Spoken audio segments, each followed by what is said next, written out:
درجة يا أوردك نوري على مرولبو ورسيدا ندو جوكتين ندو جوكا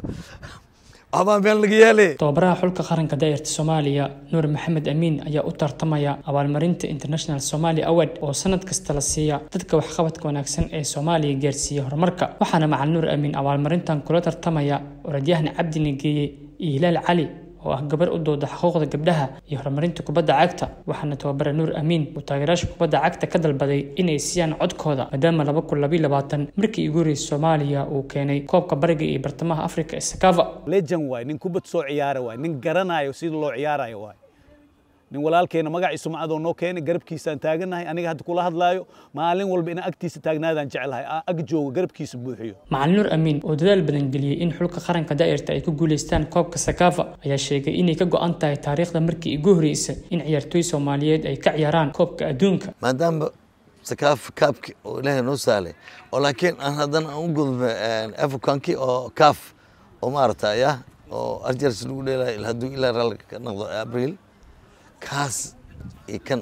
waxa iga murug badan kaas because kaas semi-final badani maano World Cup aan dheelina macallin Nuur waa rugcada dhanka kubadda cagta oo lagu amaanay guulaha uu ku hogaamiyay xulka 13 jirada 2022 taas oo keentay in Soomaaliya ay ku guuleysato koobkii ugu horeeyay abid xulka daayirta waxay garaaceen qaar ka mid ah dalalka waaweyn ee bariga iyo bartamaha Afrika ee hore ugu soo guuleystay koobkan waxayna arrintan soo celisay rajada Soomaaliya ee kubadda cagta ee qaaradda iyo bariga iyo bartamaha Afrika ayaa lagu soo daabacay webka Somali International Award taana waxa keenay waa wax qabadkiisii ayaa keenay magacana iyo waxaan la qabtana magaca maanta isagan bas kale Cabdi Nageeye oo orodyahan Soomaaliyeed oo u orday wadanka Holland wuxuu ku guuleystay bilada qaranka ciyaaraha Olombikada Tokyo 2020 kadib markii uu soo bandhigay qaab ciyaareed cajiib ah Nageeye wuxuu sii watay wacdarihii 2022 markii uu ku guuleystay orodka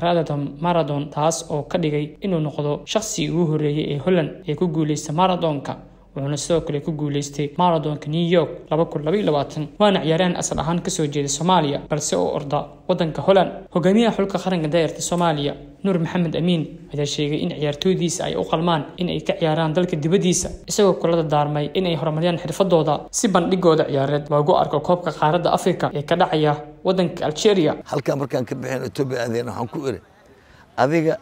adiga Idris Abdi Xafiid Amu Abdulle maxaa la Zilfa loo nama Badri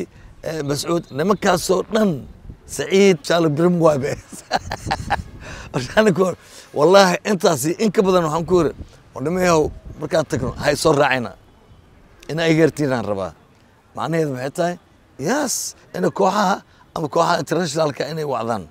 especially Adafid si kastaba tababara Nuur Maxamed Amiin tan bishii Oktoobar 2022 markii xulka qaranka uu qaaday koobka Sakafa wuxuu abaalmarino kala duwan ka helay dawladda hay'adaha taageerada dadka wax qabadka wanaagsan iyo guud ahaan shacabka Soomaaliyeed waxaana looga mahadceliyay guusha weyn uu qaranka gaarsiiyay 2022 safar dheer ay sugayo safarka tareenka oo raacay garoonka waaye warka garoonka lagu yeel dawladda kuma sintiin